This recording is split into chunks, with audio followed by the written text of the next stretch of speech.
एक दफा का जिक्र है। एक चींटी जो के दाने जमा करने के लिए एक रास्ते से गुजर रही थी कि अचानक उसकी नजर शहद के एक छत्ते पर पड़ी। शहद की खुशबू से इसके मुंह में पानी भर आया। छत्ता एक पत्थर के ऊपर लगा था। चींटी ने हर चंद कोशिश की कि वो पत्थर की दीवार से ऊपर चढ़कर छत्ते तक रसाई हासिल करे, मगर नाकाम रही क्योंकि इसके पांव फिसल जाते थे और वो गिर पड़ती थी। शहद के लालच ने इसे आवाज लगाने पर मजबूर कर दिया और वो फरियाद करने लगी, ये लोगों, मुझे शहद की तलब है। अगर कोई मुझे शहद के छत्ते तक पहुंचा दे तो मैं उससे मुआवजे के तौर पर एक जो पेश करूंगी। एक पर वाली चींटी हवा में जा रही थी। उसने चींटी की आवाज सुनी और इसे तंबी करने लगी, देखो, ऐसा ना हो कि तुम छत्ते की तरफ चल दो, इसमें बड़ा खतरा है। चींटी बोली, फिक्र ना करो, मुझे पता है कि मुझे क्या करना है।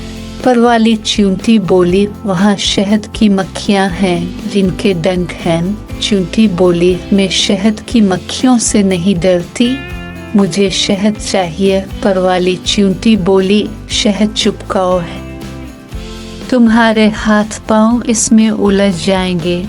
चींटी बोली, अगर यूं ही हाथ पांव चिपक जाया करते तो कोई शहद ना खा पाता।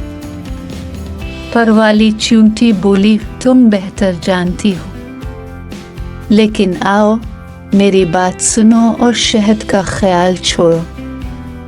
मैं तजुर्बा रखती हूँ। छत्ते की तरफ जाना बहुत महंगा पड़ेगा और मुमकिन है तुम किसी मुसीबत में गिरफ्तार हो जाओ। चींटी बोली, अगर मुमकिन हो तो अपनी मजदूरी लो और मुझे वहां तक पहुंचा दो। अगर तुम ऐसा करने से कासिर हो तो ज्यादा जोश ना खाओ, मुझे किसी सरपरस्त की जरूरत नहीं, और जो नसीहत करता है मुझे एक आंख नहीं भाता। पर वाली चींटी बोली, मुमकिन है कोई ऐसा निकल आए जो तुम्हें वहां तक पहुंचा दे, लेकिन इसमें कोई भलाई नजर नहीं आती, और जिस काम का अंजाम अच्छा ना हो मैं इसमें मुआवनत नहीं करती। चींटी बोली, मैं तो आज हर कीमत पर छत्ते तक पहुंचूंगी। पर वाली चींटी ने अपनी राह ली और चींटी ने दोबारा आवाज लगाई, कोई है जो मुझे शहद के छत्ते तक पहुंचा दे और मुआवजे में एक जो मुझसे वसूल कर ले। अचानक एक मक्खी का वहां से गुजर हुआ। इसने कहा, बेचारी चींटी, तुम्हें शहद की तलब है और तुम्हें इसका हक है, मैं तुम्हारी आरज़ू बरलाती हूँ। चींटी बोली, अल्लाह बरकत दे, खुदा तुम्हारी उम्र दराज करे, तुम्हें कहते हैं खैरखा जानवर। मक्खी चींटी को छत्ते के करीब बिठाकर खुद अलिफाड़ गए। चींटी हद दर्जा मसरूर थी, कहने लगी, हुआ वाह, कैसी सादत है, कैसा छत्ता है, कैसी अच्छी बो है, कैसा उम्दा शहद है, क्या मज़ा है इसमें, इससे बढ़कर और क्या खुशकिस्मती हो सकती है। चींटियाँ किस कदर बदकिस्मत हैं कि गंदम और जो जमा करती रहती हैं और उनका रुख शहद के छत्ते की जानिब नहीं होता।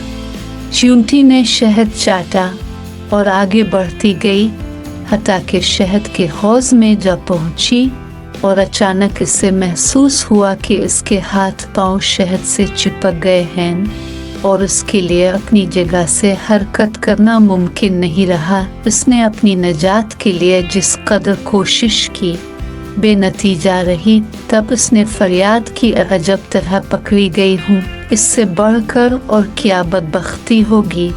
ये लोगों, मुझे निजात दिलाओ, कोई जवां मर्द मुझे निजात दिलाओ है, कोई जवां मर्द मुझे इस छत्ते से बाहर निकाल लाए और मैं उसे 2 जोड़ इनाम में पेश करूं। पेशकश पहले थी एक जो कि 100 अब्दों की है। इस जहन्नम से निकलने की यही सूझी है। एन इस वक्त पर वाली चूंटी अपने सफ़र से वापस आ रही थी। से इस हाल में देखकर पर वाली चूंटी को बड़ा दुख हुआ और उसने फौरन इसको मुसीबत से निकाला। फिर बोली, मैं तुम्हें सरजनिश नहीं करना चाहती, लेकिन इतनी बात ज़रूर कहूँगी कि ज़्यादा लालच गिरफ्तारी का सबब बन जाता है। आज तो तुम्हारा नसीब बुलंदी पर था कि मैं अचानक यहाँ पहुँच गई, लेकिन आइंदा मोहतात रहना। गिरफ्तारी से पहले नसीहत को गौर से सुन लेना और किसी मक्खी से मदद ना मांगना। मक्खी चूंटी की हमदर्द नहीं और उसके लिए चूंटी का खैर खा होना मुमकिन भी कहा है।